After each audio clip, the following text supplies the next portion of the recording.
बिस्मिल्लाहिर्रहमानिर्रहीम, अस्सलाम वालेकुम। मैं शाहिद सकलैन हूँ। आप मुझे मेरे यूट्यूब चैनल, फेसबुक पेज पे देख रहे हैं। आज 6 सितंबर है, जुमातुल मुबारक का दिन है। तीफी भट्ट के बेनोई जावेद भट्ट कत्ल केस को मैं बड़ा रेगुलरली फॉलो कर रहा हूँ।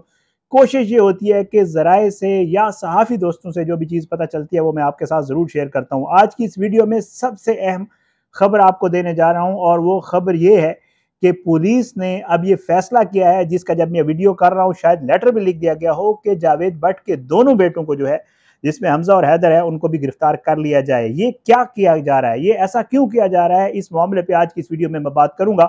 और साथ साथ दो अहम डेवलपमेंट्स इस केस में आज हुई हैं, वो भी आपके साथ शेयर करनी है। तो पहले आपके साथ अहम डेवलपमेंट शेयर कर देते हैं, फिर आगे चल के आपको बताता हूँ कि आखिर पुलिस इस केस को किस तरफ ले जाती हुई नजर आ रही है। क्यों पुलिस ने यह फैसला किया है कि आखिर वो शख्स जो खुद कत्ल हो गया है उसके दोनों बेटों को भी गिरफ्तार कर लिया जाए। ये वजह क्या है, आज की इस वीडियो में इंशाल्लाह आपके सामने रखेंगे। आपको पता है इस केस को बाकायदा तौर पे पुलिस जो है, लाहौर पुलिस, उसके लिए एक तो दर्द-ए-सर बना हुआ है, उनके लिए परेशानी है, क्योंकि ये केस मुअम्मा बन गया, हल हो ही नहीं रहा। बंदे ही नहीं मिल रहे, वो शूटर ही नहीं मिल रहे, ना फुटेज मिल रही है जिससे ये पता चल सके कि आखिर जावेद भट्ट को इंसानों ने कत्ल किया है या कोई जिनात आए थे जो कत्ल करने के बाद एकदम से गायब हो गई हैं। बहरहाल सूरत हाल कुछ यूं है कि जी इस केस को बाकायदा तौर पे हाई प्रोफाइल केस के तौर पे जो है वो किया जा रहा है ट्रीट। और क्योंकि ये हाई प्रोफाइल केस है, इसलिए इसकी एक रिपोर्ट आज वज़ीर आला पंजाब जनाब मरियम नवाज शरीफ साहिबा को भेजी गई है। अब उस रिपोर्ट में क्या कुछ लिखा गया है वो आपको बता देता हूँ। मरियम नवाज साहिबा को भेजी गई रिपोर्ट में ये लिखा गया है कि इस कत्ल में जो जाए वकूआ है उसकी जियो फेंसिंग का अमल पुलिस ने मुकम्मल कर लिया है।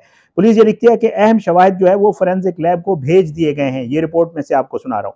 वो कहते हैं कि जी जावेद भट्ट के जो शूटर्स हैं उनकी हमने कोशिश की है, पुलिस ने उस रिपोर्ट में लिखा है, लेकिन अफसोसनाक अमर यह है कि सरकारी कैमरों की फुटेज पुलिस को नहीं मिल सकी है। ये बाकायदा वज़ीर आला को जो रिपोर्ट भेजी गई है उसमें लिखा गया है। उस रिपोर्ट में लिखा गया है कि जावेद भट्ट के शूटर्स जो हैं उन्होंने उनको ये पता था कि फलां फलां जगह पे कैमरे बंद हैं, इसलिए उन्होंने एक ऐसे मकाम का इंतखाब किया जहां पे सेफ सिटी के कैमरे बंद थे।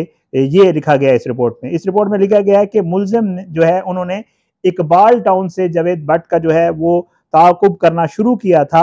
और साथ साथ ये भी लिखा गया है कि इकबाल टाउन के सेफ सिटी कैमरों की फुटेज भी पुलिस को नहीं मिल सकी है। इसका मतलब ये है कि जी जो सेफ सिटी के कैमरे हैं वो वैसे तो चल रहे होते हैं और मिल जाता है सब कुछ, लेकिन या तो जाहिर है पुलिस अपनी रिपोर्ट में लिख चुकी है कि या तो उनको किसी ने इन्फॉर्म किया था कि ये जगह जो है अगर आप यहाँ पे ये कोई कार्रवाई करेंगे तो ये कैमरे बंद हैं, या फिर उस वक्त कैमरे बंद किए गए थे। ये अब डिपेंड करता है, पुलिस इसको इन्वेस्टिगेट करिए, अल्लाह बेहतर जानता है। ये मेरी असेसमेंट है, गलत भी हो सकती है। बहरहाल जी वो कहते हैं कि जी इकबाल टाउन के सेफ सिटी कैमरों की भी फुटेज नहीं मिल सकी। अच्छा, फिर पुलिस अपनी रिपोर्ट में लिखती है, लगता है मुलजमान को सेफ सिटी कैमरे बंद होने का इल्म था। ये वाली बात मैं आपसे कर रहा था। पुलिस रिपोर्ट में लिखती है कि कत्ल की वारदात उन्होंने उसी जगह की जिस जगह कैमरे बंद थे। पुलिस साथ ये भी लिखती है कि प्राइवेट कैमरों की फुटेज जो है वो हम तलाश कर रहे हैं, उम्मीद है इंशाल्लाह इसमें वो कहते हैं डेवलपमेंट होगी। और उन्होंने सारा मुद्दा इस कत्ल की इन्वेस्टिगेशन आगे ना बढ़ने का या शूटरों के ट्रेस ना होने का सेफ सिटी कैमरों के ऊपर डाल दिया है और लिखा है कि इस सारे मामले में सेफ सिटी की कैमरे ही कसूरवार है, पुलिस का इसमें कोई कसूर नहीं है अगर इस पर कोई डेवलपमेंट नहीं हो रही। ये थी मरियम नवाज साहबा को पेश की गई रिपोर्ट। एक और डेवलपमेंट इस केस में आज हुई है, वो भी आपके साथ शेयर कर देता हूँ। वो डेवलपमेंट ये है कि जी जरा ये बता रहे हैं कि जी जो पुलिस है उन्होंने, जो जावेद भट्ट साहब जब घर से निकले और फिर वो आए कैनाल तक जहाँ पे उनके साथ ये वकूआ हुआ, तो पुलिस ने कुछ प्राइवेट कैमरों की सीसीटीवी फुटेज हासिल की है। और पुलिस ने उस सीसीटीवी फुटेज के मुताबिक उस सीसीटीवी फुटेज से जो है वो कुछ मुश्तबा मोटरसाइकिलों को ट्रेस कर लिया है। 5 के करीब बताया जा रहा है ये मुश्तबा मोटरसाइकिल्स हैं, जिनके ऊपर 10 के करीब अफराद सवार थे। पुलिस ये जरा ये बताते हैं कि ये जो पुलिस सीसीटीवी फुटेज से जो 5 मोटरसाइकिल मिले हैं वो मकतूल की गाड़ी के साथ मुसलसल ट्रैवल कर रहे थे, इसलिए उनको मशकूक जाना गया है। एक और चीज़ जो उनको मशकूक बनाती है वो पुलिस जरा ये बता रहे हैं कि उन तमाम जो मोटरसाइकिल के राइडर्स थे, जो मोटरसाइकिल के ऊपर बैठे हुए लोग थे, उन्होंने हेलमेट्स पहने हुए थे।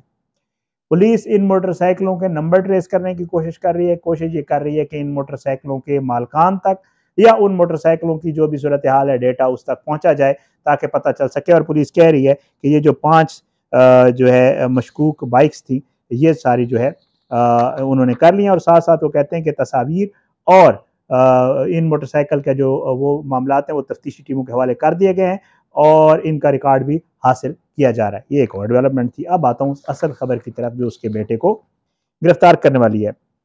थोड़ी देर पहले मुझे इतला मिली है कि जी पुलिस ने यह फैसला कर लिया है कि जो तीफी भट्ट गोगी भट्ट ग्रुप है वो जो फैमिली है और इस तरफ जो अमीर बालाज की जो फैमिली है, पुलिस ने अब ये डिसाइड किया है। आपको हम कल परसों से तमाम जो हमारे सोशल मीडिया के दोस्त हैं या जो मीडिया के दोस्त हैं वो खदशे का इजहार कर रहे हैं कि लाहौर में एक बार फिर अंडरवर्ल्ड और गैंगवार का सिलसिला शुरू होने वाला है। और पुलिस को भी ज़ाहिर है इस चीज़ का इल्म है और पुलिस तो उन चीज़ों को जानती है।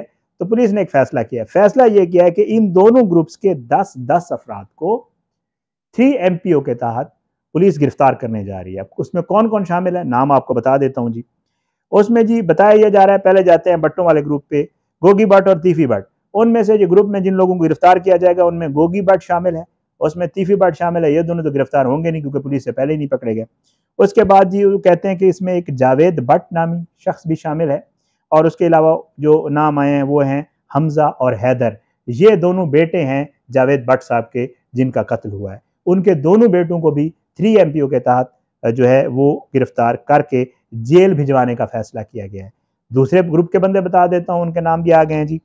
जो अमीर बालाज ग्रुप है उसके जी जो नाम आए हैं सामने उनमें है अमीर फतेह, इनको 3 MPO के तहत, अमीर मसब, आपको पता है दोनों भाई हैं अमीर बालाज के, कैसर भट्ट साहब जो नामजद हैं ऑलरेडी, अमीर फतेह भी नामजद है, इसरार भट्ट इसका नाम भी आ रहा है और इसरार भट्ट के 3 बेटे हैं, उनके नाम मेरे पास नहीं है। इनके हवाले से भी बताया जा रहा है कि इन सब को गिरफ्तार किया जाएगा और इनको 3 MPO के तहत जो है वो जेल भेजा जाएगा।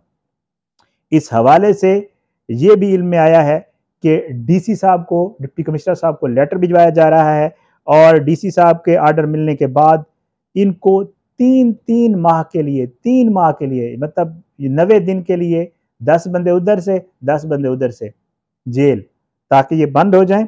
और दोनों ग्रुपों के 10-10 अफराद को जेल भिजवाया जा रहा है। और आपको पता है ये सारा मामला जिस दिन से ये शुरू हुआ उस दिन से बहुत बड़े खदशे का इजहार किया जा रहा था कि कहीं खुदा न खास्ता लाहौर का अमन जो ज़ाहिर नज़र आता है वो कहीं तहबाला ना हो जाए। अच्छा, ये जो गैंगवार है आपको पता है, इसमें हम आपको बारहा बता चुके हैं कि भट्ट फैमिली का ये पहला नुकसान था इस तरह का। भट्टों का ये जो गोगी तीफी भट्ट हैं इनके यहाँ जावेद भट्ट जो कत्ल हुआ है ये पहला कत्ल हुआ है। जो दूसरी फैमिली अमीर बलाज फैमिली, उनके वाजे तो आपको नज़र आते हैं ना, जो अमीर बलाज का दादा था वो, उसके बाद जो इसका वालिद था वो, उसके बाद अमीर बलाज, और ये लोग तो वाजे नज़र आते हैं। 3 तो ये मेन कत्ल उनकी फैमिली से हैं। लेकिन बताया ये जा रहा है, जो क्राइम की का बीट कवर करते हैं जो मेरे लाहौर के दोस्त हैं वो ये बताते हैं कि मुख्तलिफ़ औकात में शूटरों के ज़रिए अमीर बलाज की फैमिली का बहुत बड़ा नुकसान किया गया है और उनके लोगों को बड़ा कत्ल किया गया। और मुख्तलिफ फिगर्स आते हैं, कुछ लोग तो कहते हैं अराउंड 40 उनके लोग जो है वो मुख्तलिफ उनके मुलाजमीन ये वो इधर उधर जो भी उनके करीबी लोग होते थे उनको, तो कहते थे कि 40 के करीब जो है वो लोग जो है वो मरे हैं। और इधर से जो है इनका जो मेन बंदा था वो भट्ट फैमिली से, वो ये जावेद भट्ट साहब थे जिनका पहले जिनको निशाना बनाया गया। ये सारी सूरत हाल चल रही है जी। अब देखते हैं, जाहिर है दोनों तरफ से कोशिश की जा रही है इस मामले को, आपको जैसे मैंने पहले बताया था कि अमीर फतेह और कैसर भट्ट के खिलाफ बाकायदा तौर पे नॉमिनेट किया गया है। गुज़श्ता वीडियो में मैंने आपको बताया था कि बयान अभी वालदा का आज शायद हो गया हो, मैंने खैर बयान के हवाले से पूछा भी नहीं, और लेकिन मुझे इल्म है कि शायद आज भी बयान उनकी वालदा का नहीं हुआ, जो हमज़ा और हैदर की वालदा है, यानी भट्ट साहब की जो वाइफ हैं जावेद भट्ट साहब की, उनका बयान नहीं हुआ। और बाकी पुलिस जो है वो अब कोशिश कर रही है कि है मुअम्मा, मैं आपको पहले बता चुका हूँ कि ये केस पुलिस के लिए प्रॉब्लम बना हुआ है।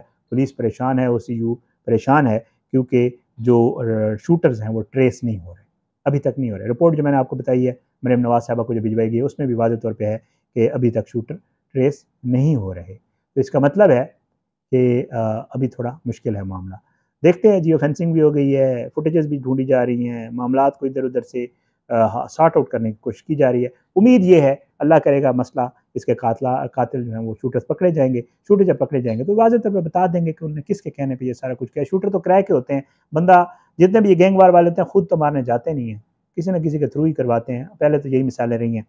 तो ज़ाहिर है शूटर जब पकड़े जाते हैं तो बता देते हैं हमने फ़लाँ बंदे से इतने पैसे लिए थे और उन्होंने हमें कहा था। डॉक्टर शाहिद सिद्दीक वाला केस जो है वो आपकी मिसाल सामने है। तो देखते हैं इंशाल्लाह, उम्मीद है सॉर्ट आउट होगा। कोशिश ये है इस केस के हवाले से आपको फ़ॉलो अप देते रहें। इजाज़त दें, इंशाल्लाह अगली वीडियो में मुलाकात होगी बशर्ते ज़िंदगी। पाकिस्तान ज़िंदाबाद। अल्लाह हाफ़िज़।